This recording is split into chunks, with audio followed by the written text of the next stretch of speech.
So we are going to try something a little different this week. Obviously, a lot of games have not been coming out. A bunch of shit, a bunch of handheld stuff. Really not a lot of great stuff. So, I mean, there's not much to fast glance, not much to review.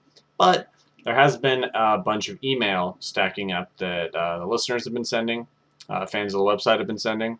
So I thought I would cherry pick, well, not the best ones, because some of these are pretty terrible. But, I mean, you guys are not the best at writing emails, so you got to take what you can get. So I thought I'd address some of these directly, because I don't like bringing it up on the podcast, and what other forum is there? So let me get into this. Hey, have you ever...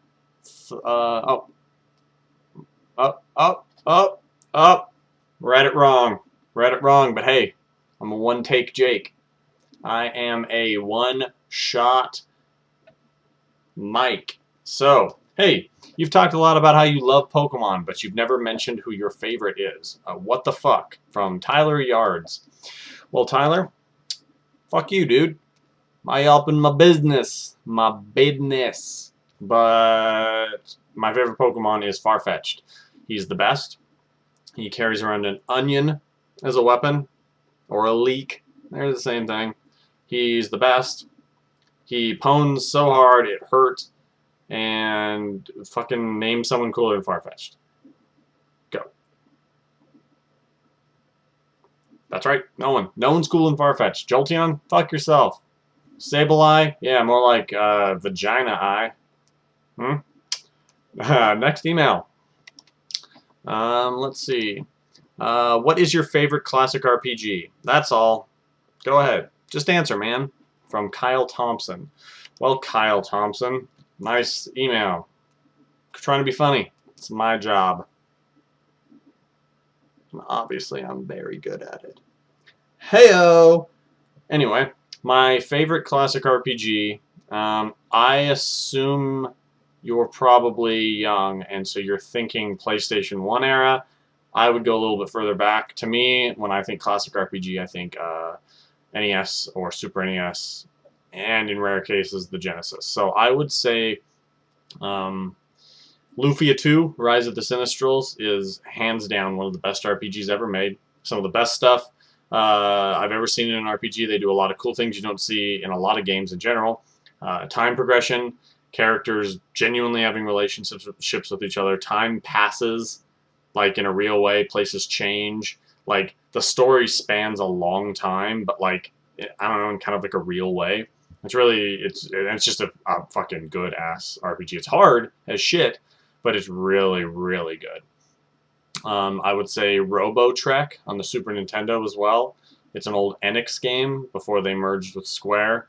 It's really, really good. You're the son of this great inventor, and you're trying to be an inventor as well.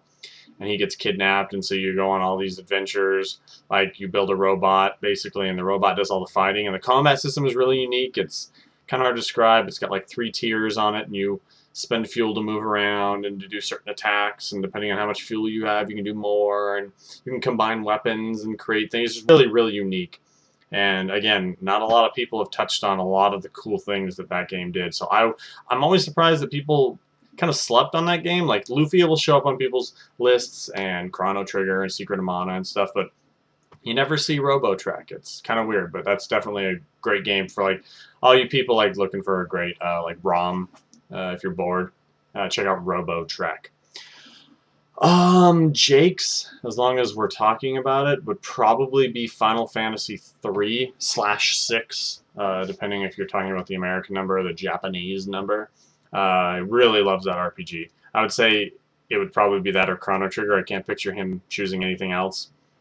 Those are pretty much top of his list for classic RPGs. Let me see. How are you enjoying your 3DS so far? Should I buy one now or wait until a new one comes out or a price drop maybe? Thanks, Glenn K. Oh, great. Glenn K. Nice last initial. What do you think? I'm going to show up and kill your family because I know I know your last name? You are right to think that. Tyler Yards and Kyle Thompson are fucked. And their family? fucked, and then killed. Very good thinking, Glenn K. You will live slightly longer. I'll find you, though. I will find you. My 3DS, I talked about it a little bit on the podcast. Episode something, something, something. I would say wait for games if you just don't want to spend the money but you're interested in it, because content is really the biggest issue right now. Like, there's a couple okay things, but really there's only about 4 titles I can think of before like the big holiday releases come out. And to be honest, it's not necessarily universal stuff. It's just kind of shit I'm interested in. So I would say wait. As far as a price drop or a new one comes out, I don't know if that's a good idea. A lot of people have just gotten used to the way, like, Apple releases a new iPhone every year, and you see a lot of companies just release a new thing super, super fast. So people forget that Nintendo tends to sit on stuff a long time, like even flawed stuff, like the Game Boy Advance, the first one before the SP. It was around for a little bit before the SP came out. Like, I don't think, I'd say earliest, very earliest, next Christmas. Christmas 2012 is when we'll see a new 3DS model, possibly. I would say that's the very earliest. So if you want it, I mean, the battery life is really the only huge hindrance. And, I mean, I've already found out, I have found ways around it. Like, it's not a huge thing. You turn down your brightness settings a tiny bit and rock the 3D slider a little lower, it's going to give you good enough battery life for what most people, other than like a tiny little kid that's constantly on vacation, is going to even need. So I'm enjoying it. Probably going to want to wait for games, though. So I'd say holiday season is going to be the sweet spot for a lot of people. Finally, this is my favorite email I've ever gotten from any of the listeners. More people should do an email like this. Who would win in a fight? Mike with knives for fingers, or Jake with a magic talking book? Love the show. Emma Wilson from London, England. Before I answer that question, Emma Wilson, send me naked pictures of yourself for me to look at, please. You obviously have the email. I mean, obviously, huge fans of me. Maybe Jake. Who cares? I mean, you're obviously a fan of me. And you want to know things. And I want to know things about you and your body. Your naked body. Send me naked pictures. There, it's out there. It's out in the world. It's your move. It's your move, Emma Wilson from London, England. Now, I put a lot of thought into this. If I had knife fingers and Jake had a magic talking book, I'd bet $1 million that Jake would fucking destroy me, because he'd figure out some weird use for the magic talking book that no one expected, and then everybody would be all about having magic talking books. And then he'd be like, "Oh, I'm done. I'm done with magic talking book now. I'm gonna be knife fingers," because Jake fucking does that every time. He's been like that since the day I met him. He'll take some weird thing you never expected, be badass with it, and then surprise everybody. So, as much as I'd like to say I could take out a human being with knife fingers, I truly don't think my knife fingers would do much for me, and I bet Jake would figure out some cool shit to do with a magic talking book. So, there you have it. I would like to thank everybody who does send us emails, even though most of them, I'd say 70% of them are garbage, and they're dumb questions, or they're you trying to be funny, or they're you pretending like you don't mean to send this, or like you're at a drive-through line, but for some reason you're sending an email to the drive-through line. Don't do that, but send real ones, because I like the real ones, and I will answer them from now on, because your questions matter unless you suck. So remember to check out the website, jakeandmikevgs.com. Follow us on Twitter, jakeandmikevgs. You can check out the website, because we're always putting up new stuff twice a week, Tuesdays and Thursdays.